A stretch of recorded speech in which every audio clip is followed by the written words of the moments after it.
ერთიანი ნაციონალური მოძრაობის ხელვაჩაურის მუნიციპალიტეტის წარმომადგენლები იუსტიციის სამინისტროს გენერალური ინსპექციის მიერ გუშინ 6 პირის დაკავების ფაქტს გამოეხმაურა.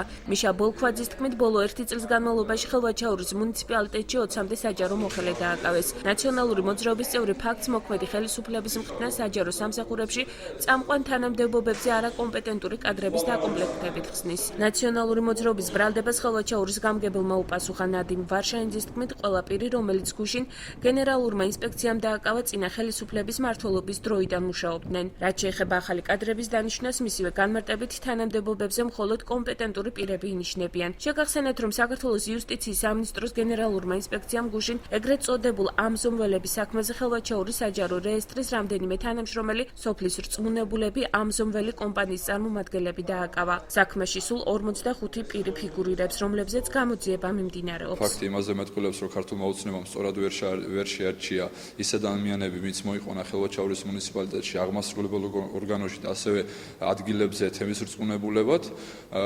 ეს მეტყველებს იმაზე, რომ ეს ადამიანები ან იყვნენ არაკომპეტენტური ადამიანები, ან მათ ესე ვთქვათ ხელი შეუწყეს, ესე ვთქვათ ამ კორუფციურ გარიგებებსა. ჩვენ მოუწევთ ქართულ ოცნებას, რომ სანამ აი ეს 20-მდე ოჯახს სანამ დააზარალებდნენ, კარგად გადაიხედათ აი ამ ადამიანებზე. რაც დღეს ნაციონალური მოძრაობა აკეთებს განცხადებას, არის წინა საარჩევნო პიარი, ამით უნდათ რომ ხალხი შეიყვანონ, ასე ვთქვათ, მიაწოდონ ცრუ ინფორმაცია. ძველი მოხელეები არიან სწორედ ნაციონალური მოძრაობის ხაზუსვა მიერ დანიშნული კადრები. მათი ცოდენ კარგად როგორ უნდა ემუხტლათ, როგორ უნდა გაეკეთებინათ, რა უნდა ეკეთებინათ, როგორ უნდა მოეპარათ და როგორ უნდა წაეღოთ ხალხის თანხები. ჩვენ ვეყრდნობით ჩამოყალიბებულ ინტელექტუალურ, ასე ვთქვათ, ბაზაზე აღზრდილ, გაზრდილ და პატიოსან მოხელეებს.